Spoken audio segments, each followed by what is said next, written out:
Hello. Okay, so today I want to talk about Joel 3. And I'm going to look at Luke 21 as well as I read Joel 3 because there is a connection there which is really important. Okay? So let's go through Joel 3. I don't know if I'm going to go through everything. Let's see how far we get and how long the video is. But this is a really, really good book that I think every Christian should be reading the prophetic books, really and truly. Anyways, let's get into it. The Lord judges the nation. That's the title of Joel 3. For behold, in those days and at that time, when I restore the fortunes of Judah and Jerusalem, I will gather all the nations and bring them down to the valley of Jehoshaphat. And I will enter into judgment with them there on behalf of my people and my heritage Israel, because they have scattered them among the nations and have divided up my land and have cast lots for my people and have traded a boy for a prostitute and have sold a girl for wine and have drunk it. I'm going to pause there. Okay? Because it says here that the Lord is going to judge the nation for what they have done to his people, Israel. And you might be wondering, well, what did they do to Israel? Well, Luke 21 talks about, this is when Luke 21 is the Matthew 24 chapter. But Luke has a really nice outline, and I like Luke versions better than Matthew, to be honest. And I don't know why people don't refer to this one more, but anyways, Matthew 21 verse 20 is where we're going to start from. And it says, "But when you see Jerusalem surrounded by armies, then know that its desolation has come near.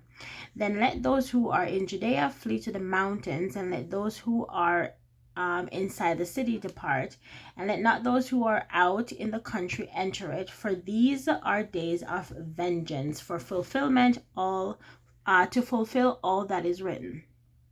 Alas for women who are pregnant, and for those who are nursing infants in those days, for there will be great distress upon the earth, and wrath against this people of Israel.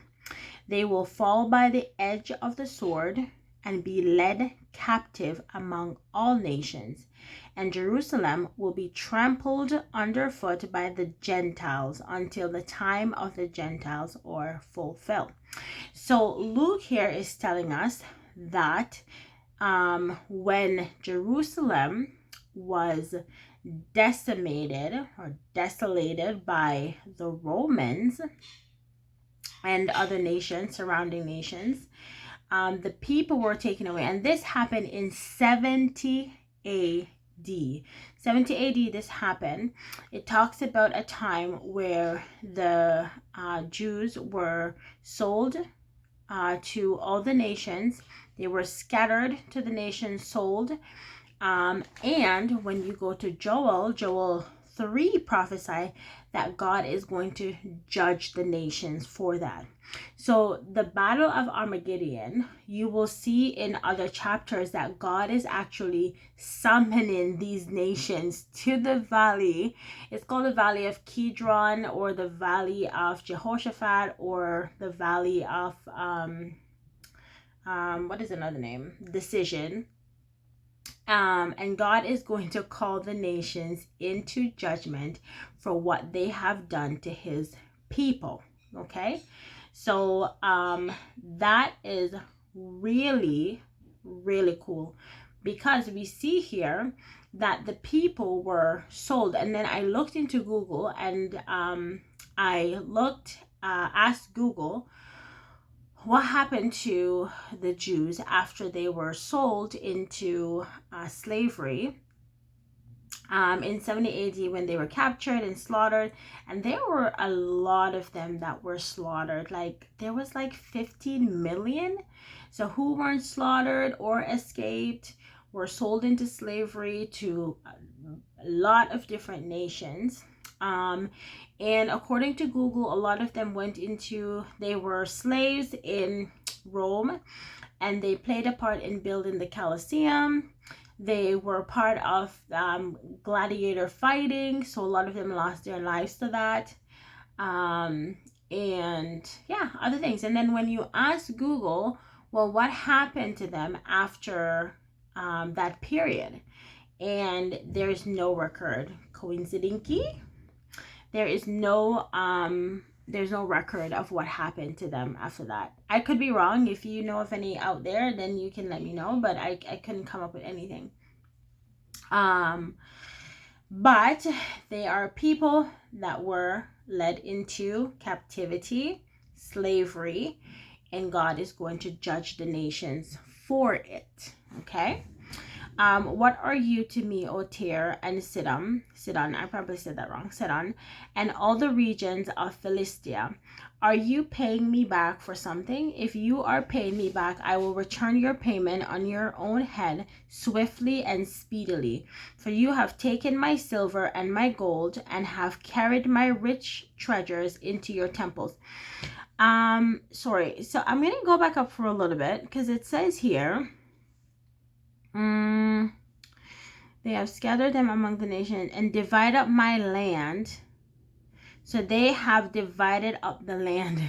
If you go into Google again and look up the ancient borders of Israel, and this is actually biblical also, the land of Israel actually stretches down, actually let me see if I can pull it up here. So the borders of Israel actually goes all the way down to Lebanon, Jordan, modern Syria, some of Egypt. So the border of ancient Israel extend far beyond the modern border that we have today. So you will often hear them say, oh, they're going to divide, they want to divide Israel, they want to divide up the land. And that is, they're referencing this about dividing God's land, but the land is already divided. So again, it's another carrot that they're dangling in front of your face to distract you, because the fact of the matter is the land has already been divided, right? So God is also going to judge them for that. Okay, carrying on from verse 6. You have sold the people of Judah and Jerusalem to the Greeks in order to remove them far from their own border. Behold, I will stir them up from the place to which you have sold them, and I will turn your payment on your own head. I will sell your sons and your daughters into the hand of the people of Judah, and they will sell them to the Sabeans, to a nation far away, for the Lord has spoken. So the Lord is going to do unto the nations what they did to Judah and Israel. Proclaim this among the nations, consecrate for war, stir up the mighty men, let all the men of war draw near. Let them come up, beat your plowshares into swords, and your pruning hooks into spears. Let the weak say, I am a warrior. Hasten and come, all you surrounding nations, and gather yourselves. There bring down your warriors, O Lord. Let the nations stir themselves up, and come up to the valley of Jehoshaphat, for there I will sit to judge all the surrounding nations. Put in the sickle for, okay, let me hold on. That's verse 15. Let the nations stir themselves up and come up to the valley of Jehoshaphat, for there I will sit to judge all the surrounding nations.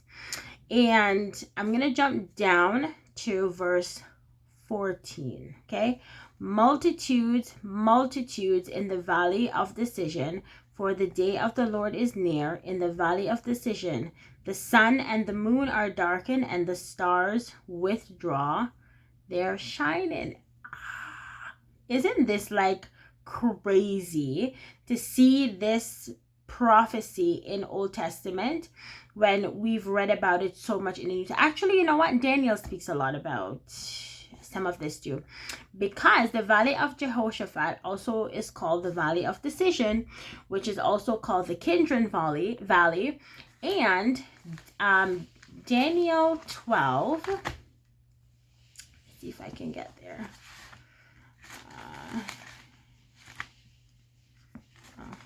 Where am I? Daniel, where are you, Daniel?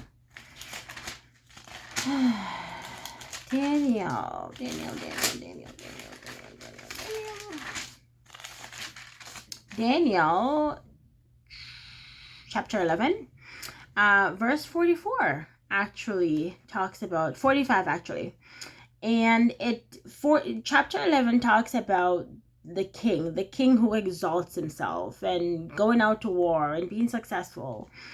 And then it says at the end, it says, and he shall pitch his palatial, I don't know if that's the right word, tents between the sea and the glorious holy mountain, yet he shall come to his end with none to help him. So between the seas and the glorious holy mountain, that is actually, if you look up the Kidron Valley, it actually stretches from the Mount of Olive and that surrounding region all the way to the Dead Sea. In Daniel, it's described as between the sea and the glorious holy mountain. When you're talking about holy mountain, you know, it's talking about the Mount of Olive. And that is exactly the location that the Lord is going to call all these people and all these nations so that he can judge them. Okay? So, that is actually pretty cool. So, I'm going to go back up to verse 18. Put in the sickle, for the harvest is ripe. Go in, tread, for the winepress is full.